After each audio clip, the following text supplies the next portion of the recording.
Hey, what's up? What's up? What's up, everybody? How are y'all doing out there? Happy Wednesday. Happy Loki Wednesday, Marvel, Disney Plus, all that good stuff. Thank y'all so much for tuning in. I really, really, really do appreciate it. I already got 12 people in the box right now, and I want to thank you guys so much. It makes me feel it makes me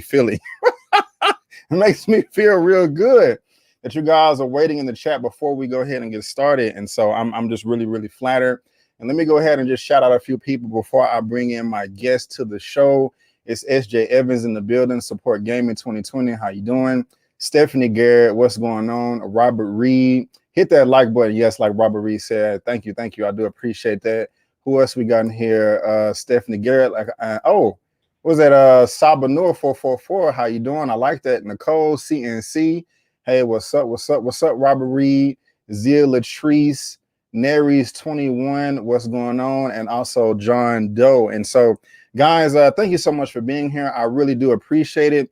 If you just did not know from the title and the thumbnail of this video, we're going to be talking Loki, episode 3, spoilers. So if you haven't seen this episode, I strongly suggest you come back for the replay, watch the episode first, because we're going to spoil this thing up, down, left, right, in, and out.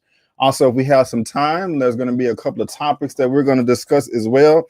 But primarily, this is going to be focusing on Loki and episode 3. And before I bring in my first guest of the show, we got 17, 18 people in the box right now in the chat. And we got about 13 likes. So a few of y'all, if you can go ahead and hit the thumbs up button real quick, I would really appreciate that.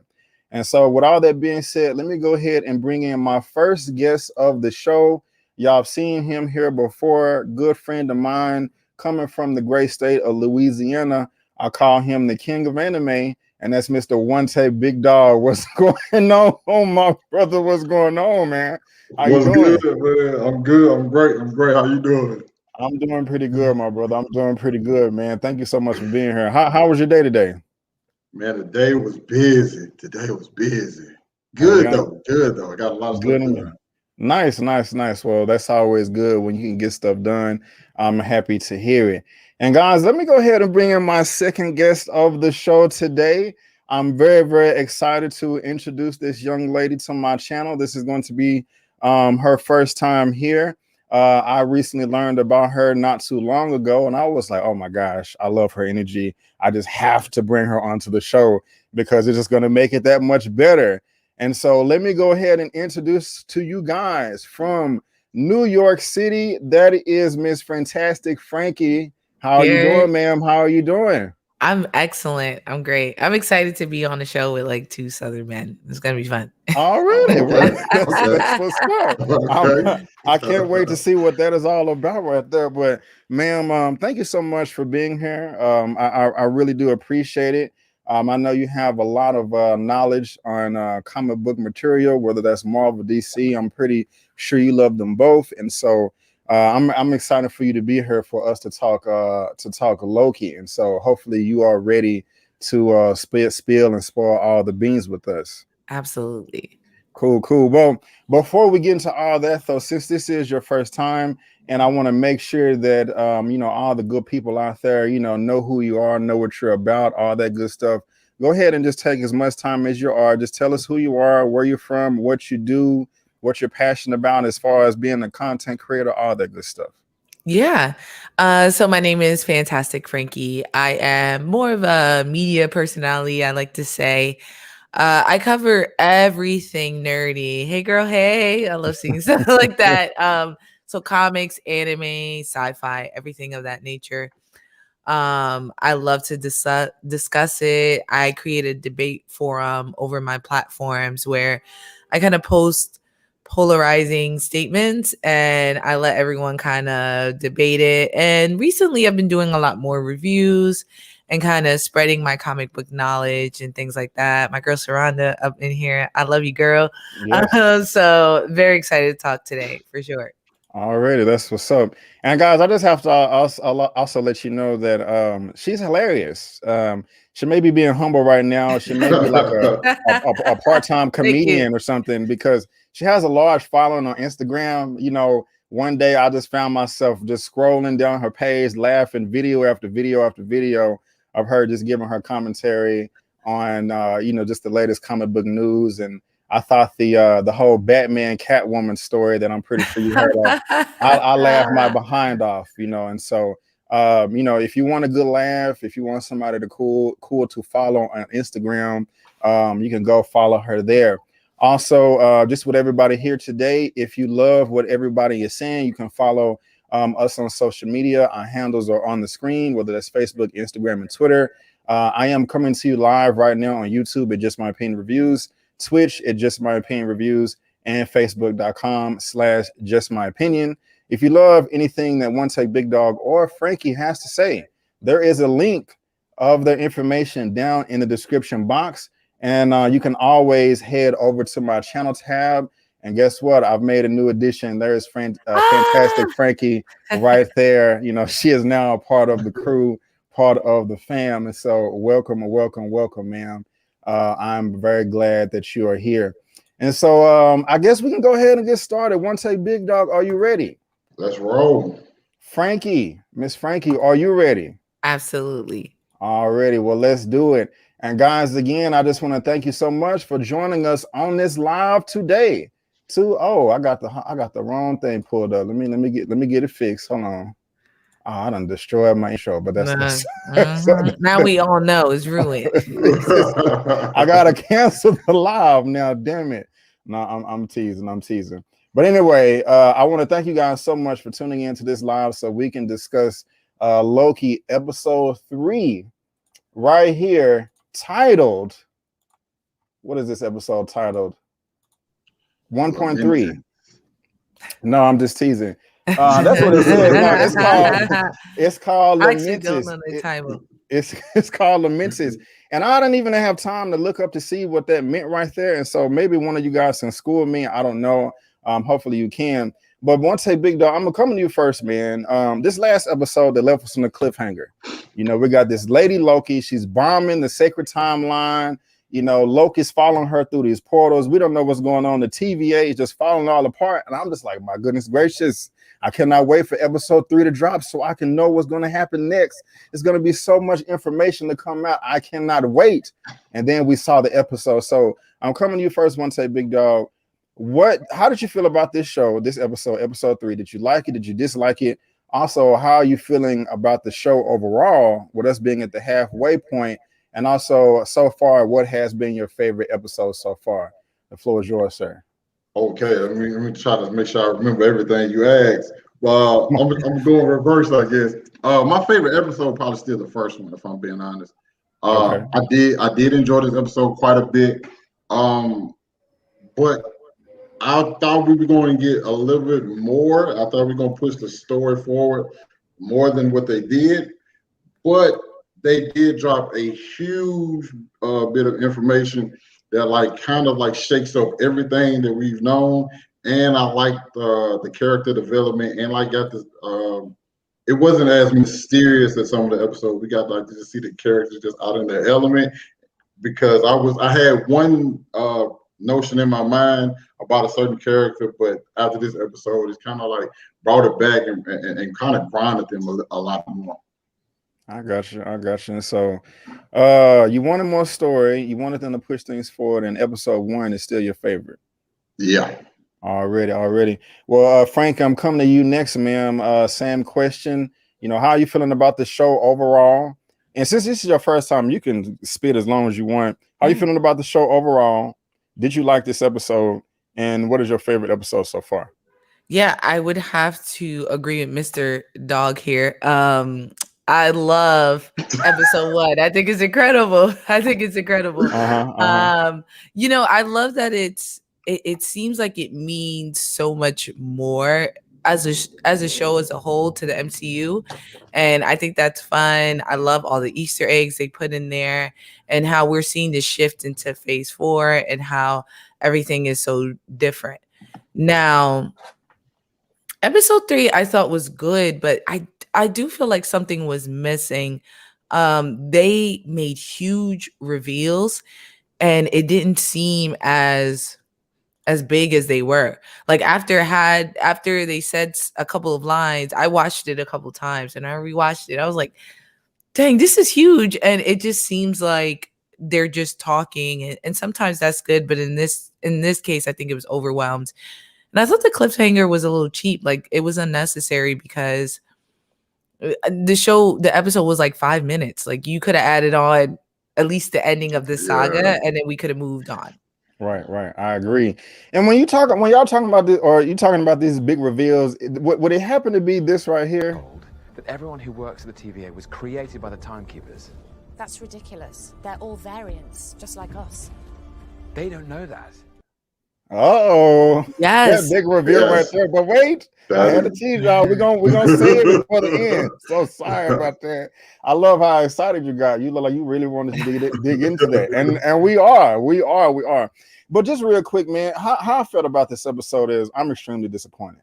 I am. I was supposed to wake up at 2 a.m. to watch it, but I slept in my alarm. I woke up at 3. I watched it. I was ready to do my recap, but when it ended, I was like, man, what the hell? I'm going back to bed. You know what I'm saying? Like, what's going on? Now, to give it credit, I did watch it a second time during my lunch break, and I liked it a little bit better. I think the first time my expectations just weren't met, because I'm just thinking that we're going to be dropping all these facts. And then the clip that I just showed y'all, I thought we was going to get reveals like that throughout the whole episode, especially from the very beginning. And it seemed like they just kind of wasting time playing a patty cake and stuff like that during times where they should have been having a conversation. I'm just like, man, what the hell is going on? And so that was a bit frustrating right there. And okay, hold on real quick. I'm sorry. We may have another guest coming to the show, and I just got to send them a link real quick. But I was just really upset that we weren't getting more reveals, And like you said, Frankie, the episode was very short. It could have been much longer, but while the first 2 episodes were complete fire, the first 2 episodes way better than WandaVision in my opinion, and way better than Falcon and the Winter Soldier. And this one right here just kind of like knocked the wind out of me. And I'm still happy to see what's coming, but this whole thing was just filler to me. And I still think it's one of the best episodes in the MCU. I mean, Disney Plus. Like some of the bottom shows of WandaVision and Falcon, Captain America, and Winter Soldier, whatever, way worse than this episode. Like it's still a good overall episode, but I think we just want the bar is like set so high that when they give us mediocrity, we're like, absolutely not. We can't do it. Right on. One take, did you have something to add to that? Yeah, I kind of agree with that, but at the same time, I think in an episode filled with so much dialogue, you probably wanted more reveals. Right, you got one, and that was it. And this episode was basically full of just dialogue. I got you. Now, I will go ahead and say this. One of the best things that I did like about this episode and the show is who the music is by. Natalie Holt. If she's over the score or the soundtrack or whatever, I think this is I love it. I jam this in my car. You know what I'm saying? Like the soundtrack and all that good stuff. And so I don't know how y'all feel about that. Of course, you can answer, but before I do that, let me go ahead and bring in my third guest of the show. It's been a minute, and I'm glad to have him back. I forgot where it's from, but that is James with Real James. How you doing, my brother? How you doing? What is going on, you guys? I have missed so many live streams, and I'm so sorry, Brandon. I hopped out the shower real fast, and I was like, oh my God, wait, CST is an hour behind. Oh, I got to make sure I'm like on time for this. Yes, but it can be confusing sometimes, man. So no worries. But I came an hour early. I was sitting there. They were like, what are you doing here? I was like, what? We not, unprofessional. We need to be ready. Why are y'all chilling? I love the lighting, by the way. The green hue in the background is a good touch. I tried to, and I could. Thank you. I'm Frankie, by the way. Great to meet you. Don't come here making everybody look bad. Don't come here making us look bad. No, stop it. Yo, big dog. No, man. Your takes are great. Your takes are great. And I'm sorry if y'all haven't met James. This is Frankie. This is James. I apologize if I didn't do a proper introduction. So my bad there. But James, thank you for being here, man. I do appreciate it. All we've done so far is just kind of gone around the circle of how we felt about this episode. So if you can let us and the people in the chat know how you felt about this episode, if you liked it or disliked it, your overall thoughts on the whole show, and what's your favorite episode so far?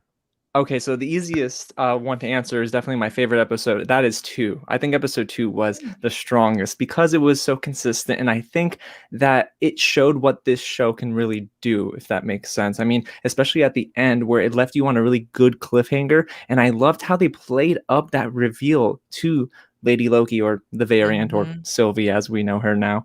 But I think that what the show can do great is really linger on the character development side of things and get us into these conversations and let the actors do all the acting. And we don't need big action moments. However, in episode 3, I think they needed to lean more so on the action side of things because of the cliffhanger on episode 2. So for me, episode 3 was probably one of the worst episodes of this MCU television run that they're doing. I agree. Just especially with the last part, keeping it short and sweet, that this was the worst. I was let down. I liked it better the second time around, but I was really frustrated. And we got our first super chat of the day. Let me go ahead and address that. Nicole CNC 499. Good seeing you all. I like first episode best so far. The cliffhanger this week sucked. Yes, yes, it did. And let me go ahead and give you this right here. What a money reside, what a money reside, what a money reside, what a money reside. Thank you so much. Yeah, I see you. I do appreciate it. Thank you. Well, I mean, let's go ahead and get into it, because while I was disappointed, there were some things that I did like. And so we're going to get into all of that. And like I was saying, one of the first things I did like is the score of the show so far. But it's starting out like this right here. We get this actress, not actress. What is her name? Hunter C20, who was kidnapped in episode 2. she's having a little dinner with Sylvia, who we know is most likely the Enchantress or Lady Loki, and she's just trying to figure out what's going on and trying to play with her brain and just kind of some deception type stuff right here. And then some things change. We find out like, well, she's like, whoa, what the hell is going on here? Why what is this? I can't even talk right now. Like, what is this? and she's trying to, and Sylvia trying to find out where the timekeepers are. And then, we get this scene right here of them kind of going back to a different perspective in episode 2, just trying to get that information using those special powers right there and where are those elevators at. And Frankie, I'm going to come to you first this time. How are you feeling about this intro and them kind of expanding on how Lady Loki, Sylvia, Enchantress is using her powers to try to get information out of these Minuteman agents? Yeah, and I'm a drop a huge theory I have with it. But this is what I meant by I feel like there was huge important components in this episode that was kind of like glazed over. And this was a big one because, and we'll talk about it later, of course, when they get a little closer and we figure out like exactly how Enchantress powers work. And how someone like whatever, I'm gonna call her Rasta. Is what I was calling her in all my notes to just say Rasta. Just seeing how she was broken and stuff like that, it made me think like, why was this episode cut? And Loki talking about how strong his mind was. Okay. OneTakeBigDog, how you feeling about this intro? I enjoyed it because it caught me off guard. But at the same time, I also had to think back to episode 2 as to like the state of C20 after this. And so I'm kind of thinking, I think her mind has been played with a lot of times, and Sylvia going in there didn't help the situation at all. But we don't really know. It's just all kind of speculation as of right now. I got you. How you feeling, James? So I think that the opening to this episode was probably stronger than the overall episode itself because it set it up for a direct follow-up for us to find out where those explosive canisters are going. Are they going to destroy different parts of the sacred timeline, or are they going to literally kill the timekeepers? And I'm not going to lie, when you see Judge Renslayer in the beginning, I thought, yo, it is going down. Like, Gugu Mbatha-Raw is one of the best actresses. She's on the rise in Hollywood. And then I said, you know what? She's coming to play 0 games this morning. Well, for me, it was in the morning. And then they just went away from it. And then we get onto Lamentus 1. So I think that the opening of the show set up for something that did not deliver as the rest of the episode went on for me. I got you, man. I'm got you. I'm feeling all this. But then, right after that, and I knew that this is what she was doing. She was trying to empty the TVA so she could sneak back in there. That makes perfect sense to me. And so early on, I was really happy to see all this right here. And so she's trying to do her Jedi mind tricks, and unfortunately, it's not working. But it's okay, because she can box. She can flip off walls. You know what I'm saying? I love it. I love it. She's taking little billy club sticks and disintegrating people, melting them left and right, And so that's cool right there, because I love a woman that can kick some ass.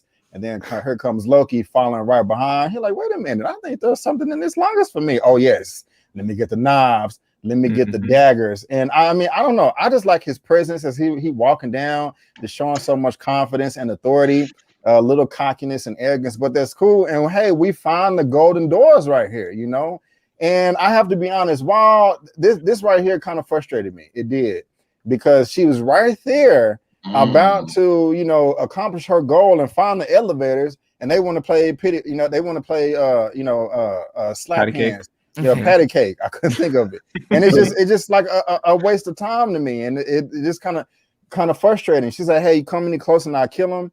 She's like, "I don't give a damn. Do what you gotta do. Do what you gotta do." We've been trying to kill him. Right. And then they disappear. But while I was disappointed with that little sequence of events right there, James, did it do anything for you? How did you like it? I'm not gonna lie, their back and forth is probably the strongest thing about the series so far. I love Owen Wilson, don't get me wrong, but Sophia DiMartino and Loki are great because they're basically the same. And I mean, that's another theory in the comics, like, of course, you know, she's a variant of Loki and whatnot. But anyway, I think that both of them have a really good rapport together, and I won't lie to you, I think that if we got a little bit more of them hand-to-hand combat like they did even at the end of the episode, and them having that infighting dialogue, it would make this episode a little bit more worthwhile for me, because it's 42 minutes, it's shorter, but I don't feel like they really moved the needle too much for me. But in the beginning, it definitely was getting me very excited. And then, of course, they get to the planet, and again, we just get more conversations between them, and they do nothing. Right on. One sec, how you feeling about that, man? My favorite part about that whole sequence actually was the score, because like the score going on during that whole fight was amazing. I caught it as soon as it hit. I had the TV on full blast, so I think that pretty much elevated the scene for me. But it does feel weird considering the fact that she had took out all these other like Minutemen, and then we get into this situation. Obviously, you have Renslayer, who's probably top dog, but at the same time, the door is right there behind you. It's not like you have to get past them to get to the door. Like the door is behind you. You might have to press a button and wait for the elevator to come down. Who knows? It might, but I'm pretty sure the only people who go through the elevator is probably Renslayer, and nobody else is going up. So turn around, press the button, go through the elevator, and then go find the timekeeper. Yo, one take, you can't turn around while there are people behind you with Loki's right there in their hands. Yeah, but Renslayer would have clapped her immediately if she turned around. Like, you need to neutralize the threat. Infinite Science said something really interesting that said, you know, Falcon and the Winter Soldier is the only thing they'd buy. But the thing about this is like 5. Excuse me. God bless you. Thank you. This is like 10 comic books combined together, unlike Falcon and the Winter Soldier. So even who will find out who Sylvie is and stuff like that, this has taken so many different components here. And I think that's what makes it special. I like this episode because if you guys ever seen The Gentleman with Matthew McConaughey, I just watched it on the plane yesterday. That's why I'm thinking about it. But you know how like everyone seemed like a proper villain, like they were gentlemen, but there was something menacing about them. I felt that way when Loki pulled up with his dagger, because for a second I forgot he'd be rocking with the daggers. And then when he pulled them out, I said, yeah, that's what I'm talking about.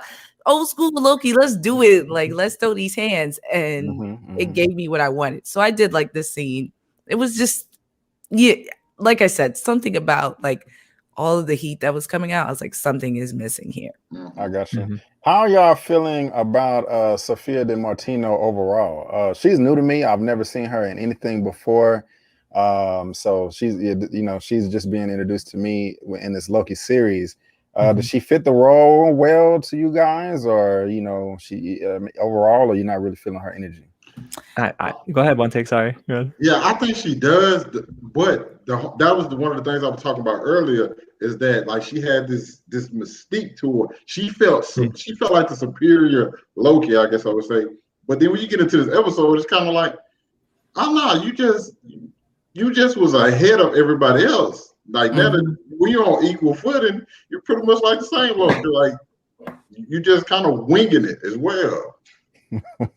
Mercury says recast her. Oh, no. Recast her. Wow. I like her. I thought she was good in this episode. Like, this is the thing. I think because we're thinking her as Lady Loki, who is essentially Loki, and she's not that. So in that like regard, I'm like, something is off. I always wanted Liv Tyler to do it. So when I saw her, I said, oh my, who is this? And then I thought like, you know, maybe this is Enchantress. And to your point, Big Dog, like that's why she is different. Like how she did all this stuff and was one step ahead of the TVA every step. And she didn't know her magic didn't work on the premises. Like that is light retcon. Like I was like, and so that was my first indicator that she's not as smart as I may essentially think she is. Because it was, to your point, I'm like, Loki would have at least known that. Loki found out his magic didn't work immediately. Immediately he rolled up. He still had on the gear and was like, oh, my magic don't work here. So for her to have all this wherewithal to know, like, I need to take these recharges and I know the tech, and not know that? I think what are two things? Either someone sent her, and another one is that she's not Loki, that she is someone else, which is confusing to me, y'all, because. And we're seeing that there are improprieties with the TVA, but how are the variants so different, right? If there are no multiverses, how can there be? I get a frost giant version of Loki. Yes, so he didn't do that. But how is there a lady Loki? How is there a Loki that's, that looks totally different from him if there's only one timeline? Do you guys get what I'm saying? Yeah. Somewhat. Yeah. I got you. That's a good question. Hopefully they'll end up answering them because I have more questions than answers at this time, and I'm gonna be patient. I know we got 3 more episodes, but we're gonna have to see. That's the thing, Brandon. We only have 3 more episodes, so for this episode to come now at this time, I almost feel like it ruined the momentum that it was building towards. We were starting to learn more about the TVA, and then they just give us this. Like, we can afford an episode like this, I think, if we have a 10-episode season. But when you have a 6-episode season, you gotta move, you gotta keep going, and I don't think they did that here. Right on. I agree. But they disappear, and they going over here. They don't know what's going on. Miss Minnie says, "Oh, you out of juice? You're out of juice." And so it's unfortunate. They bickering back and forth, and she's okay, but stuff just starts coming out of the sky. Asteroids are going here and there, and we find out that they're on this planet right here called Lamentus 1. And I had no idea what this meant. I'm like, what the hell is Lamentus 1? And they are now in year 2077, and they don't have no juice to get home. And we find out that this is like the worst of the apocalypse places that they could have been. She's like, you idiot!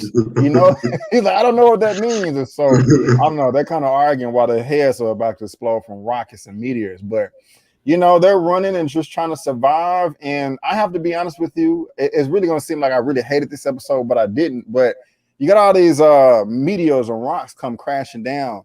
And that's fine. They have to escape. But it just wasn't consistent to me because when they left that room again, the asteroids wasn't coming down anymore. It's just like, what happened? I don't really get that. I mean, I've never been in on a planet where a moon is about to crash into us to know exactly what's going to happen. But it just wasn't that consistent to me. And then here, she's trying to use the enchanting powers on them, but it's not work because his mind is too strong and she's getting frustrated about it. You know what I'm saying?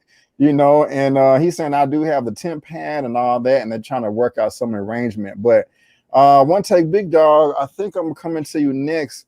How you feeling about this reveal that they're in the worst apocalypse ever in Lamentus 1, running from rocks and boulders, and also her failing at trying to enchant Loki? How you feeling about all that? I expected her not to be able to enchant him just because simply I just thought plot purposes it wouldn't make sense. It was just that simple for her to be able to enchant him. As far as them going to apparently the worst apocalypse there is, I don't see what's so bad about it. Granted, they have a moon that's literally about to hit them. But at the same time, it's not like the planet's on fire. People are literally kind of chilling, just walking around. They, what I'm saying? A couple of them probably finna die, but for the most part, everybody's chilling. And if you can avoid the rocks falling down, you all right. Also, you have to get off the planet, obviously. But it didn't give me that feeling of like danger, like, yo, we have to move fast. We constantly have some kind of danger, like the planet's breaking apart. It never gave me that feeling, I got you. Frankie, how you feeling about that? Yeah, I Big Dog, you are my spirit animal. I agree. I was like, how is there a better apocalypse? If you can't leave, you gonna die here. Even if they were in Pompeii, if they had no means of leaving Pompeii, what were they gonna do? So about the mind thing, this is what I was saying earlier that I was alluding to. Like, I think the reason why this episode seems so slow, and I think it would kind of I think looking back, we'll love this episode because I think she is currently using her magic on him, and that's why they ended it before they get off the planet, because when he realizes it's going to be a snap. How are they going to leave? I mean, the TVA could pull up, absolutely, but another thing is he's gonna be like, what what the, and if you notice throughout the entire episode, he is the one sharing, which I couldn't believe how loose Loki's lips were. I was like, this is crazy.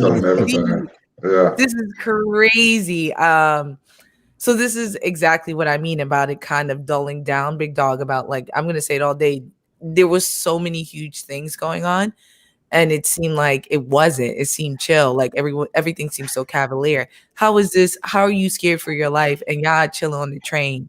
You know what I mean? Like, it just seemed very different to me. I cannot wait to talk about that train sequence. But James, how you feeling about all that, man? So I do have to agree that the stakes never really felt too real. And that was my big issue, is that everything they were saying was going to happen never actually happened this episode. Hey, this moon is going to crash into the planet. But we don't really get the sense that it's happening or it's going to happen. They seem so calm. And the thing is, we should have been feeling super tense the entire time. We should have been feeling like they were going to die in the next frame, but we never had that.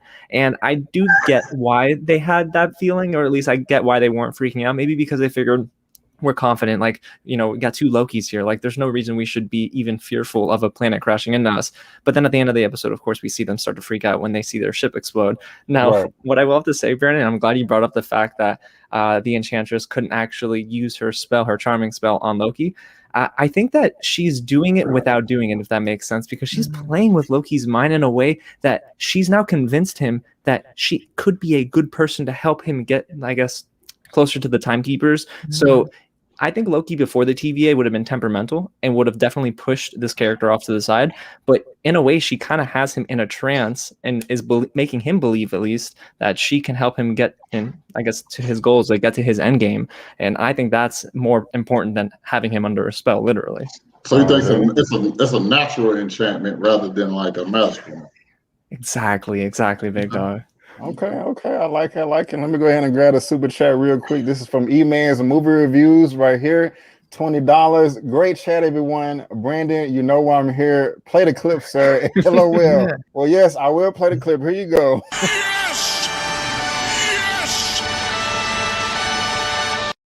Right on. Guys, this is Eman with Eman's movie reviews. It's a real cool brother. Go subscribe to his channel. He's about to break 100,000 subscribers, and I'm really proud of him. He always comes out with these great theory videos with a comic book material. He is the king of the hashtag recast T'Challa movement. He's on my channel tab right here as well, part of the family on that top right there. And just to let you know, he will be going live in about 22 minutes on his channel to discuss Loki 3 as well. And so after this, we got to see what he's talking about as well. So show that brother some love too, right there. And thank you, E-Man, for the super chat. I really do appreciate it. Mara Sharice is saying, what is she saying? Where did it go? He's starting to trust her. Remember that line? We do. And we are going to be talking about that as well. But just getting back to just breaking this thing down, they're trying to get along. She's calling him out, saying like, hey, why are you working for these people? And he's like, I'm just a consultant. You know what I'm saying? Leave me alone. But we got this, this kind of reminded me of Kill Bill Volume 2 right here, where Beatrice got blasted in the chest, she's firing some big ass bazooka. Loki trying to do his magic. That's not working either. He getting blasted as well. You know what I'm saying? Having to wipe his collar, and I kind of found that funny. And so they're trying to find power, to hook up the temp pad or whatever.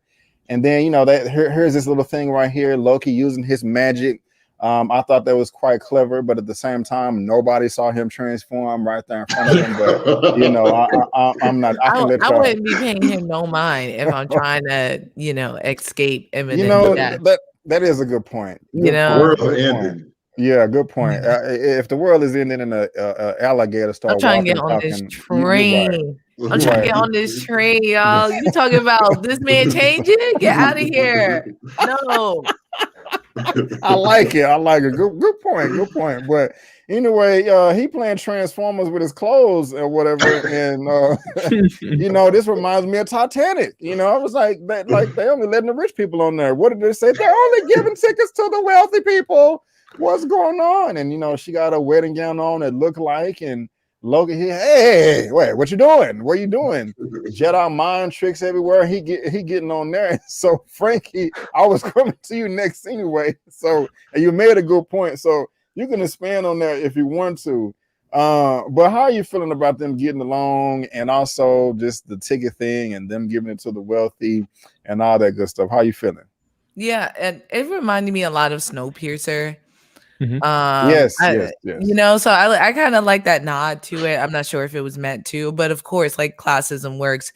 And Titanic and all those, like, we're in a disaster. Y'all poor people gotta wait to whoever's left, and that's a harsh reality of just the way society works. Like, who got the cheese to get on? In terms of the train scene in general, that's where I started to get in the theory of like, she is there, she's in his mind, and this is not real. Because we get kind of insight into her powers, and she talks about like, yo, if they're strong, I kind of have to make them comfortable and stuff like that. And that's what happens. Like, you know, she gets the libations flowing.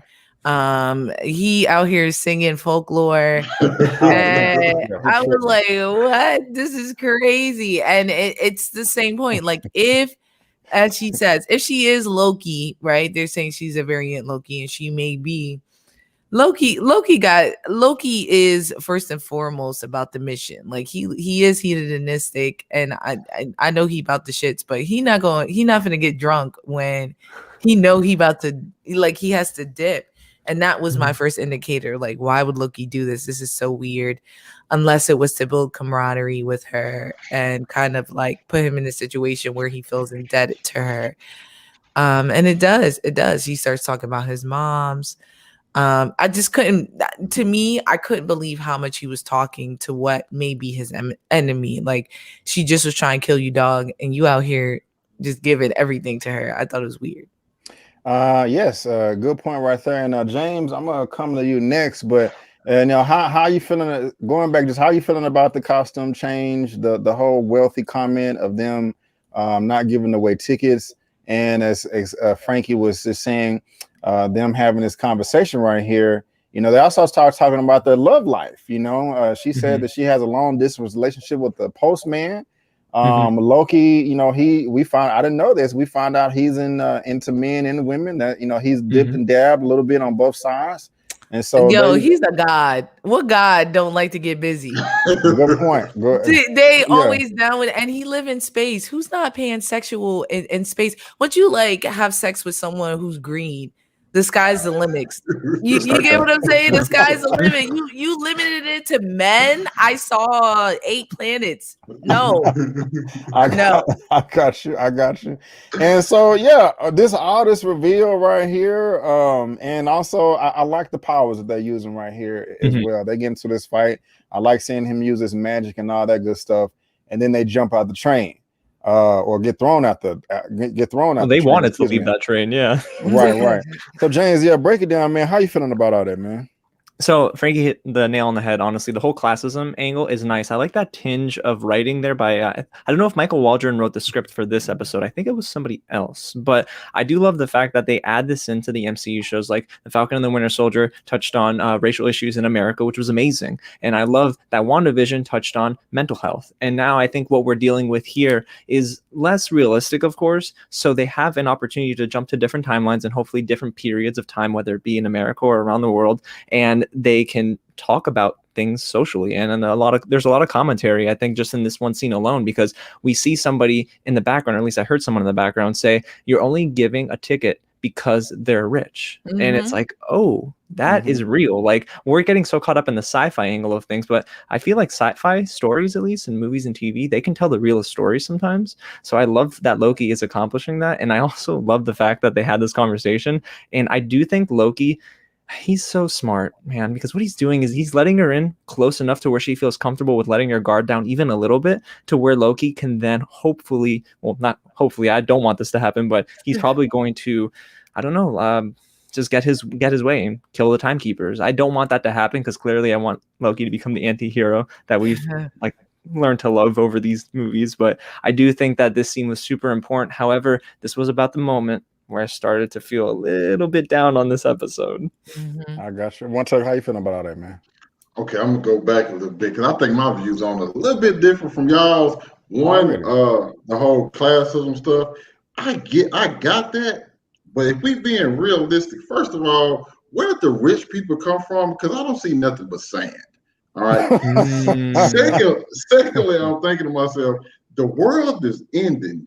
I don't care if you rich or poor. We finna fight to get on it. Like you finna have to shoot me. It's a bunch of us. It's few of y'all. I'm not finna just sit here and wait for it. I don't care who got money. The planet is about to be destroyed. We It's don't know Right. what about type of guns they got, yo. they gonna have to Oh, use but whatever they got. our girl in the crib had the bazooka ray gun. Oh, You you know what I'm right. She saying? did So, have the you know, brick. She Yeah. did have the break, but you know that's also a commentary on people, a population, and herding the sheep, right? That like, one person with a gun could subdue 30 people. Who trying to be the Yeah, one to get shot, right? Because one person got to get shot for us to take us down. Who doing that? somebody do gotta take that first bullet. Who gonna take the L? Big dog, you taking the L? but All somebody four of else, us I would in the encourage, room. I would encourage somebody.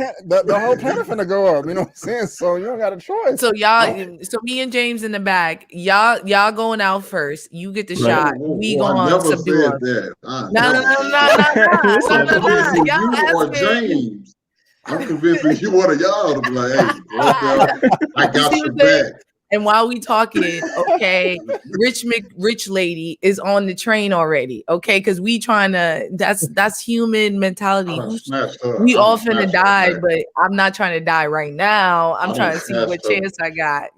But you got, but I get what you're saying. But at the same time, this is a apocalyptic event. There, like if you don't get on the train, you die. So I like I you kind mean, of we've like had those too, and I don't want to get super dark here, but I mean, Do the you? same thing has happened in like hostage situations, and even 9/11, where some people did try to take people down.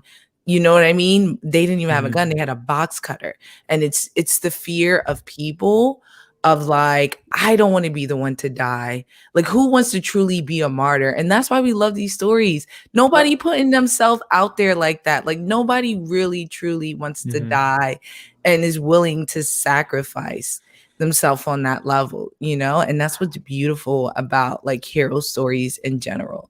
yeah. Already. I get you. I get you. Okay, I give y'all that. I can see that point right there. I can see that. Now we're gonna get on to the train.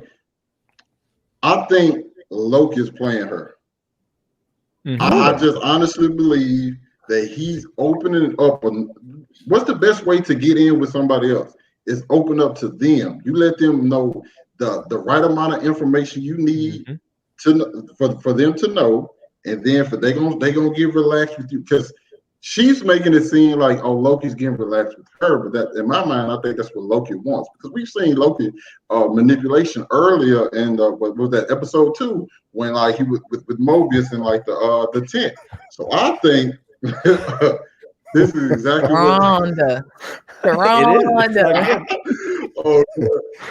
So I think he's just waiting for the right opportunity for what Sylvia gonna tell him everything he needs to know about the timekeeper. Then obviously he's gonna do what he does and betray her. Already. I love all these views. That's what's up. You know what I'm saying? That's cool. But moving on. They jump out the train. One get thrown out. One jumps out. They're trying to get that 10 pad, and she ain't shit. Give me the damn pad, man. You're effing up. You're pissing me off. We're gonna die. And so they're talking about the hedonistic, and I like that. And now they're getting along right here, and this is the big reveal right here that I'm sure we want to talk about. I kind of hinted at it earlier, but here we go. That everyone who works at the TVA Know how enchantment works. I have to make physical contact and then grab hold of their mind. How? Depends on the mind. Most are easy and I can overtake them instantly. Others, the stronger ones, it gets tricky. I'm in control, but they're there too. In order to preserve the connection, I have to create a fantasy from their memories. And you call me a magician? That young soldier from the TVA, Her mind was messed up, everything clouded. I had to pull a memory from hundreds of years prior, before she even fought for them. What? What did you say? Before she joined the TVA? Yeah, she was just a regular person on Earth. A regular person? Loved margaritas. I was told that everyone who works at the TVA was created by the timekeepers. That's ridiculous. They're all variants, just like us. They don't know that. What in the world is going on? What? There are variants. The TVA is full of crap. James, break it down, man. How you feeling about that reveal? Man, I heard that and I was recording my reaction, so I couldn't rewind. And I'm like, oh, they just said that, didn't they? They really had to open up that can of worms 100 years prior. So that, I mean, there's something else here. I mean, Frankie brought it up earlier. There is no way that they don't confirm there's a multiverse here. There's no way that there aren't multiple timelines here, that they're pulling in people from different timelines, because this was huge. If anything, this was the best moment of the entire episode, just for the reveal itself. But I'm wondering now if Mobius is not the nice guy we think he is. You know what I mean? There are secrets that the TVA are holding, and you can tell Mobius. What did he say in the first episode? Where he's been through it all. He's had that kind of persona where he's like, whatever. I've seen everything, and he knows a lot more than he's letting on. And I do think Judge Renslayer is so adamant about protecting the timekeepers because, well, she's in on it too. You know, if this got out to everybody else, forget it. The TVA would be shut down immediately because you can't just trap these people for so long against their will. And Loki made a comment, correct me if I'm wrong, guys, in the first episode, where he made a comment and he said, like, what you guys are doing is exactly what you're claiming I'm doing, which is holding people against their will and controlling them and controlling their minds. So it's like Loki was onto it before we all were in this episode. So I think this is huge. And Hunter C20, I guess, just ages very well, but man. Right on. And one take before I come to you, this is one of the things that pissed me off about this episode is this reveal, these questions, this conversation that they're having. They should have had this at the very beginning. They should have had this on the train. But Loki want to get drunk and talk, and they want to talk about who each other smashing and stuff. Like, no, what are you talking about? Like, who are you? What is the end game? Where you coming from? How do we win? Why are you? I was just frustrated. Like, they should have been, Loki should have been asking these questions on the train, but he want to get sloshed. That pissed me off. OneTakeBigDog, how you feeling about this reveal? Man, it kind of threw me for a loop because then my mind started wondering, like, okay, where are the timekeepers coming from? Where are they pulling people from? How do they pick and choose who stays in the TVA? I think just a theory of mine, the reason Agent Mobius is thinking about that jet ski so much, he used to ride jet skis, then they pulled him out. And then now they pretty much mess with his mind to where he don't even necessarily remember, but he's still holding on to a little piece of information that he used to have. Now, but I'm still also thinking back to the guy who maybe that might be why the guy doesn't even remember what a fish is, because they took him out, messed with his brain, so he doesn't remember anything before. It's still kind of weird because this is a big organization. There's a lot of people, and like now the opening, the intro, pretty much like how the war was ended by the timekeepers, all of that, you just throw that out the window because I don't believe none of that. Like none of it. So it's just weird. It's still hard for me to connect the dots because this is the only piece of information we got and then move forward past that. So I think maybe in the later episodes, maybe we'll get a little bit more to, because I'm not the greatest at theories. I'm gonna be honest with y'all. It's all good. Frankie, how you feeling about all this and this reveal? Yeah, I was like pleasantly surprised when I saw it. I was like, oh, this makes sense. I do remember in the first episode when they said like, oh, the Minutemen were created by the timekeepers. I was like, shout out to the timekeepers for being able to create a diverse group. Like, who got the time to be making Filipinos and think Black women and shit like that? Like, because normally it's like word to Boba Fett, like, I'm gonna just make, here's what my Minutemen are gonna look like, and then all of them, like, why would he take so much care to make them so different? So at first I was like, word to that, and then when she did reveal that they were different, I was like, nah, that makes sense. James, I was wild triggered when you said it was Mobius, and that's because I love myself some Owen Wilson, and I'm hoping that this series ends with him with the Wedding Crasher haircut, just riding on a jet ski in the 90s. Like that's how I want. If anything else happens, I just want this to happen. I will say this too. A lot of people who I saw were really confused about her saying 100 years ago. Where the time variance is, time does not exist. So she could essentially pull someone from 2012, bring them to the time variance, and they could work there for hundreds of years, like word to Narnia, and then they could just put her back right where they left. In the way that like Captain America could have lived 90 years and came back exactly at that point instead of being super dramatic and whatever. And living through his life, but he wanted to die. Whatever. I'm sorry. I don't mean to bring up other things. You're good. But yeah, and as someone, Nathan Moore brought up the quantum realm. I think obviously this is a huge theory that's been floating around that I agree with. I think that this is in the quantum realm, and that's why, right? Because that's how they use the time travel. It's clear when they're time traveling. That's what the Avengers use the time travel. That's where old girl was stuck for years. That's where what's his name? Fine man. What's his name? Dang. Ant-Man, Paul Rudd. Paul Rudd was stuck. I'm sorry, y'all. That's where he was stuck. And they show pictures of like a city stuck in the quantum realm. So I think that's another thing too, that they're stuck in a place where they can pull variants. And they said it during the Miss Minute video that like you can spill your coffee and miss your train and you're a variant. Like you don't have to be a full-on Loki variant to be a variant. So I didn't like that either, but keep going.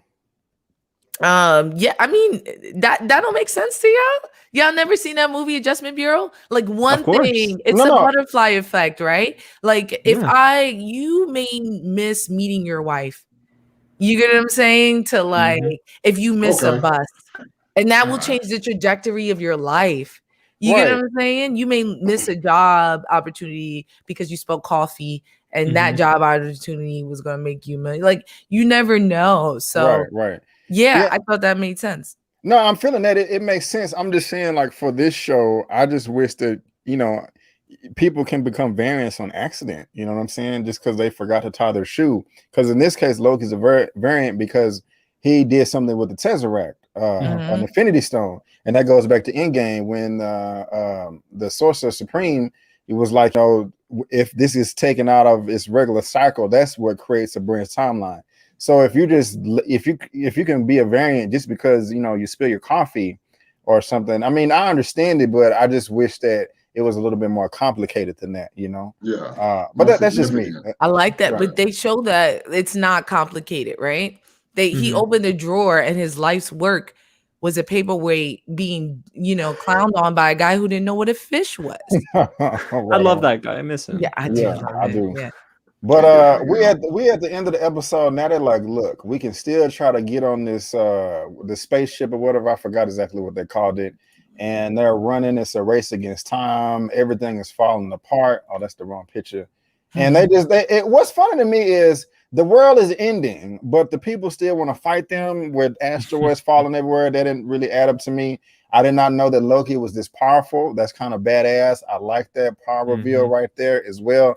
And I forgot to bring it up earlier when Sylvia was upset and she did that DBZ power up like and made the rocks explode. That was badass. I guess I forgot to pull that. I guess I forgot to pull that picture up or whatever, but it's all good. But they're fighting and they're trying to escape, and not rockets, but asteroids, meteors, and rocks are coming everywhere, and then it blows up, and they realize they are stuck in a rut and they have nothing. They don't know what to do. I don't know what's going to happen either. And so, OneTakeBigDog, how are you feeling, man, about this ending? And then the little spaceship, blowing up in their face, and they appear to be stuck there for the rest of time. Okay, first of all, I don't know who these dudes they got working for them. The rich people got working for them, but the fact that they willing to sacrifice their life to stop other people from getting on the ship. Also, what's going on in this town is what I expect to be going on at that train because it's a whole bunch of chaos and everybody's running around. Another thing, the cliffhanger, which none of us really like, because I'm looking at it like there has to be somebody who's going to show up. But logically speaking, let's say Agent Mobius shows up and rescues Loki and Sylvia. What sense does that make? Because you were trying to get them out the way. Well, you were maybe not Loki, but Sylvia, you were definitely trying to get out the way, and you can simply leave them there to die, and that problem solved. So you don't have to worry about them anymore. You just go solve all these variants that have occurred. So I don't really get the cliffhanger at all. Yeah, I got you. Frankie, how you feeling about the ending? Yeah, I mean, I actually really enjoyed cinematically the ending. Like, I love a good one take. Yes. Y'all. I love a good one take, and that was definitely like it was shot beautifully. I think that an interesting point was made where, like, when Loki says, "I'm a god," it's a joke, right? He said it like 3 times before then, and to us, it's a joke. And that's the MCU not knowing how to kind of power scale, which I get. Some of it is budget and stuff like that, and they don't have the time. But y'all, like, Loki ain't nothing to fuck with. Like, we think because we see him next to, if you put him next to Thor, the Lord of Thunder, you know what I mean? And it's Chris, 8 foot tall. Yeah, he's gonna look like a joke. Yeah. But Loki is formidable, and I'm so happy that they showed that part of him, that like there's a reason why he's such a big villain. He's no one to mess with. I thought the acting was on point, because when the arc blows up and Sylvie just like, fuck y'all, and excuse me, and she just walks away. Y'all wouldn't do it. Like, y'all get on my nerves. I would have walked away the same way. So I thought that was interesting. I want to make a note that I love that I talked about Paul Rudd and everybody's talking about his skin routine in the comments. Your fans are amazing. Yes, I love them. I love them.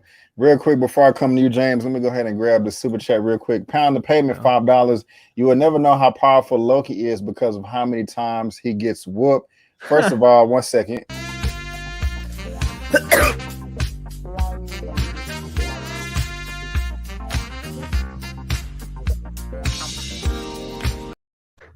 Thank you so much for the super chat, man. I really do appreciate it. And yes, he does get tossed around a bit, that ain't nothing else to it. James, how you feeling about this ending, man, and them being stuck on the planet about to die? For me, it felt like they didn't know where to end the episode. And I do think that this episode could have benefited from another 10 minutes, to be honest. Like, let it breathe a little bit more, because the cliffhanger for me would have been if they ended on that reveal about the TVA. That would have been a cliffhanger. But the ship blowing up, it's like, this just felt like so out of place, almost as if this was episode 3A and next week is episode 3B. You know what I mean? I almost feel like this would have worked better if we saw this entire series all at once. But since it's a weekly show, I didn't feel like they delivered enough for it to really be worthy of that oh wow moment. I mean, the acting was great, yes, and I love the cinematography and the score, but I just don't know if there was enough on the writing side for that ending to be justified as a very good cliffhanger for me. Right on. I really think the next episode is going to make us love this episode. That's a good point. You get what I'm saying? Yeah, I think like we hate it now, and to your point, maybe they should have word to WandaVision, did them back to back, so we could have like kind of laid off of them.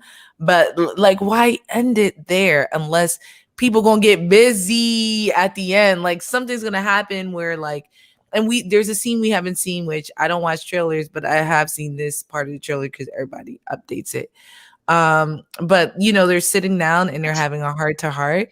What better way to get whatever information you need than like we're about to die right now? So let me get this super chat real quick. I need all the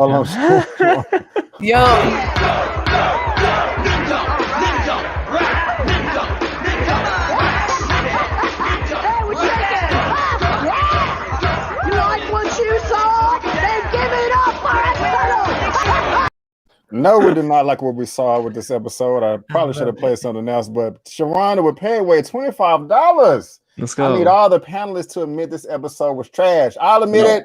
No. I know what it is. I'm disappointed. It wasn't trash, but I was trash. I can't believe Trash. Sharronda dropped a bag. So we did talk shit. That's an expensive site. Yo, Thank you. I not doing appreciate it, it. Sharronda. Thank you so much. I thank you so much. But I won't say it's trash, but it was disappointing. If anybody else wants to throw your 2 cents in on that, you're more than welcome to.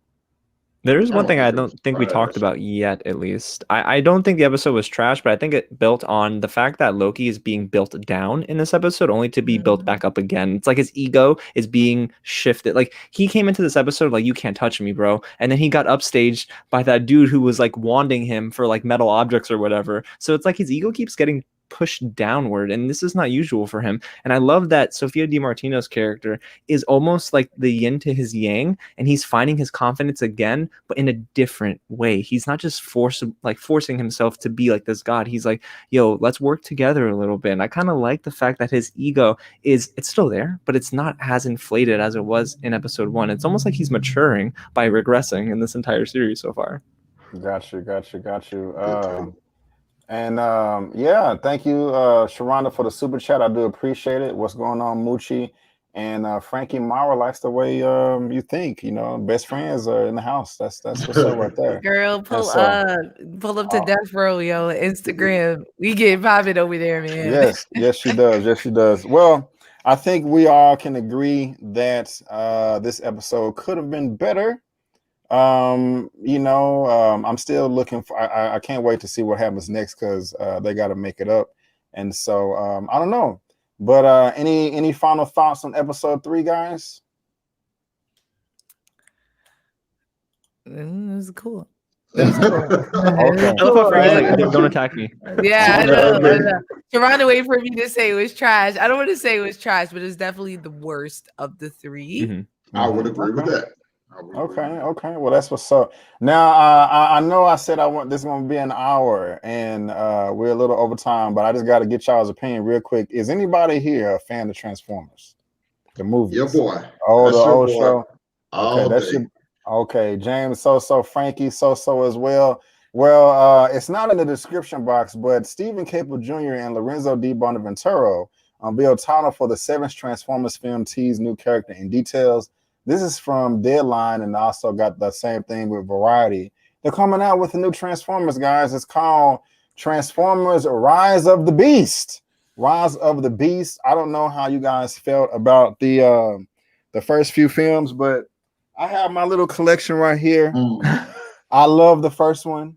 You know, I got that on Blu-ray. I don't have Revenge of the Fallen because I thought that sucked, but that's Dark of the Moon on Blu-ray. And I got it on IMAX 3D. And I also got Age of Extinction on IMAX 3D as well as Transformers The Last Night on 4K, and also Bumblebee on 4K. Only reason is they look beautiful. These are actually shot with IMAX cameras. And so, just real quick, do y'all care about this? Are y'all looking forward to? No. Why? Okay. Why are they still doing Transformer movies? No. Okay. They needed to. This was needed. Yo, pull up that graphic one more time. Okay. Pull up that. Not that one. The other one. From the Variety article, yeah. From the Variety. Please put it on the screen. That's what we need. This looks like Reboot. Y'all remember That's a childhood Reboot? classic, though. Stop. We don't need this. Please. I need peace for something else. Oh God. I did very much enjoy the first 2 with Shia LaBeouf and Michael Bay with all their problematic issues, because I think word to Mortal Kombat, people forget. I don't want no meaningful story, heartfelt. No, blow shit up, please. Show cars transform, have people running in the streets. That's all I want. Nothing else. I don't know what this beast is about to be. I'm not into Transformer lore. But reading that article, seeing that image did not get me excited. I got you. And so, James, are you looking forward to this at all, man? Yes, no? You know what? I'm not. I'm sorry, Big Dog. I'm so sorry. I'm not, and that's because I think that they've exhausted their goodwill with me with these Transformers films. I love the first 2, and then the others. Oh my gosh, why did I spend $12 on a Friday night to see those films? It just is beyond me. However, I think it's a welcome change that they have Stephen Caple Jr. and his vision because I think he is capable of directing a big film. And I am the most excited for, and correct me if I'm wrong, it's all right, Anthony Ramos is leading here, right? He's like the lead, but dang, I'm for real? I'm most excited for Dominique Fishback though. Dominique Fishback is one of my favorites. If I'm not mistaken, like she was in Power. Oh no, what was that one? No, not Power. What was the thing on Netflix with Jamie Foxx? I can't remember that superhero movie with. You all remember? Oh, I know With who you're Joseph talking about. Gordon-Levitt. Get the pop the pills. Yeah, I know exactly. What you're talking Yeah, about. I mean, I didn't care for that movie, but Dominique Fishback, she proved a little something. And then you go and see Judas and the Black Messiah, and you're like, yo, what the heck? She needs to lead. And she's going to lead in this. I think she's going to actually blow up because of this movie. And I love that. So, you know what? Maybe I'm coming around one take. All right, you know what? I'm coming around a little bit. We're gonna watch it, but we're not gonna be happy, yo. Yeah, y'all. That's true. Look at that. That's your king. That's your king, right? Oh That's my exactly god. what it is. That is This exactly what you what it want? is. Oh, y'all, That's exactly please. what it is. Please. It's There's so terrible. many other. I get tight because I'm like, instead of making a Transformer movies, there's so many other great stories that they can incorporate. And instead, there's so many times y'all could tell me how great watching these cars turn into people and just fight. It's just a mangasm to me. Like it doesn't do anything for I get me. it. Every time. You know what I mean? I need a cigarette after every single time. Yeah. You need to be supporting Fast and the Furious. That's what I'm trying to see. I'm trying to see that type of sci-fi, like Fast and the Furious. Fast and the Furious over Transformers. Y'all need to see that.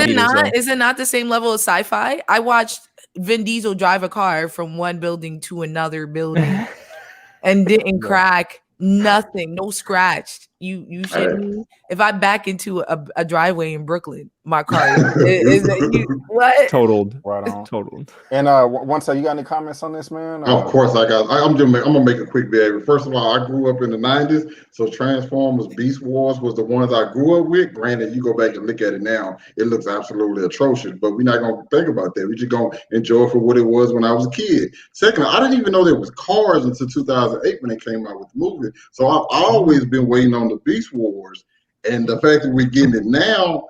And I love this franchise as bad as some of the stuff may be.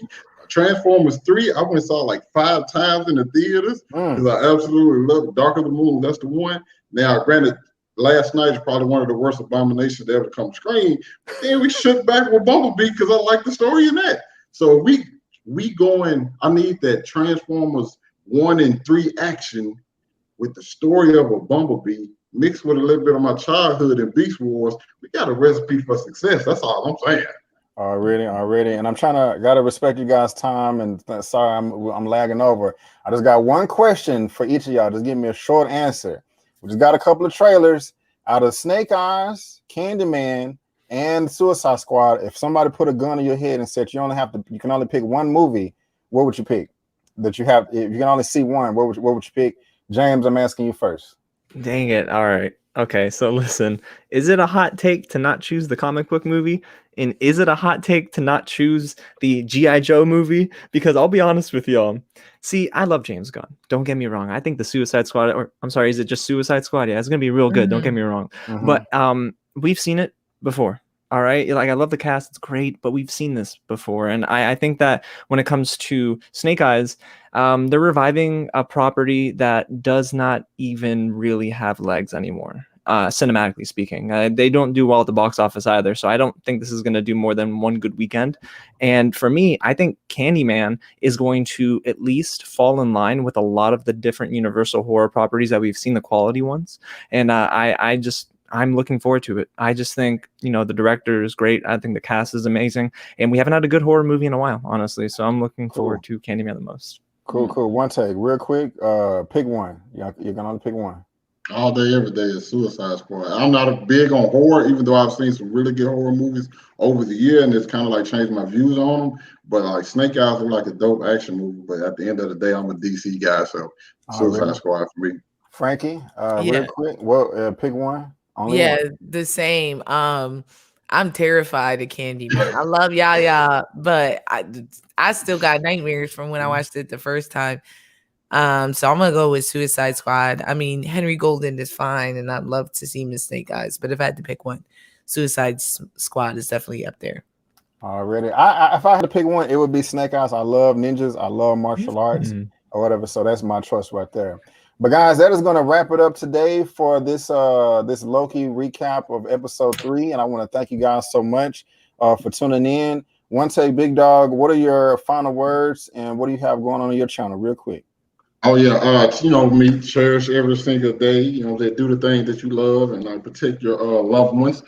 This week I actually got a lot of reviews. I got the review for Fatherhood, the DC animated film, Batman: The Long Halloween, the final Rurouni Kenshin live action film, Rurouni Kenshin the final, Luca, and I'm seeing Fast and the Furious tomorrow, so that review will also be up Friday. So yeah, that's got quite a few things. Frankie, final words and what you got going on your outlets. Yeah, I got a couple reviews. I'm definitely breaking down Loki. I just figured out TikTok like 3 weeks ago. So I've been acting a monkey on there, y'all. So a lot of you guys who aren't following me, I work with Facebook, so I can't really post on YouTube. But if you pull up to my Instagram, y'all, we having a blast over there. So come on, hit debates. I got a couple guest spots on some cons, so look out for announcements there. I'm very excited about that. But yeah, follow me on all platforms at Fantastic Frankie, unless you're on Twitter, in which I'm Fanboy Fighter. Cool. James, final words on what you got going on your outlets. For sure. Before I plug myself, of course, want to say thank you so much, Brandon. Thank you, Big Dog. Thank you, Frankie. It's very welcoming. Honestly, I love just collaborating with different content creators and just sharing thoughts about things that we love to do every day. So grateful for you guys and just praying that you guys have an amazing week. And chat, love y'all too. Brandon, I can't wait to join a Sunday live stream, by the way, because that chat is going crazy on Sunday nights. I don't know. I mean, I go to church in the morning and then I just come at night to the party, bro. Hey, so bro, you will get an email invite for this Sunday. Thank Frankie, you, bro. I appreciate it. But y'all can find me. Y'all can find me on YouTube just by searching Real James, REEL James, and you can find me on any social media platform at It's Real James. We talk movies, TV. I react to a ton of stuff. And this week, my F9 review just dropped. My Loki reaction dropped, and tomorrow we're talking the new iCarly reboot, episode number 4, and so much more. Cool, man. James, I love that you're watching iCarly. Thank you, Frankie. It's my childhood. Okay. Well. And on my channel, guys, I'm gonna be doing my F9 review tonight. I saw it Monday. Excuse me. I also got some trailer reactions I gotta upload and just some other surprises that I have coming up next. Later on tonight, 8 p.m. CST. I will be on Lamont's channel to discuss Loki episode 3 again. And so you can come on over there at 8 p.m. CST. That's 8 p.m. CST. Also, if you love what everybody had to say, you can follow them on social media. The handles are up on the screen. There's a link to everybody's information down in the description box. And again, everybody is on my channel tab. There's the crew, there's a fam. And we, like I said, we have a new addition. Miss Fantastic Frankie is right there at the bottom right. But especially make sure that you guys follow her on Instagram. She has a large following over there and she's freaking hilarious. Also, 8 p.m. is Lamont, but right now we got Eman. My computer is running slow, so he's not moving, but he's doing his live right now. It started about 15 minutes ago, so you guys go check him out. He is talking about Loki episode 3 as well. So guys, again, I want to thank you all so much for tuning in. And this hold on real quick. Let me cut that down. But yeah, thank y'all so much for tuning in. I do appreciate it. Again, I am B. Avery. That's One Take Big Dog, Fantastic Frankie, and the Real James, and that is just our opinion. And before you go, don't forget, again, that is just our opinion. Peace out, and we'll see you next time.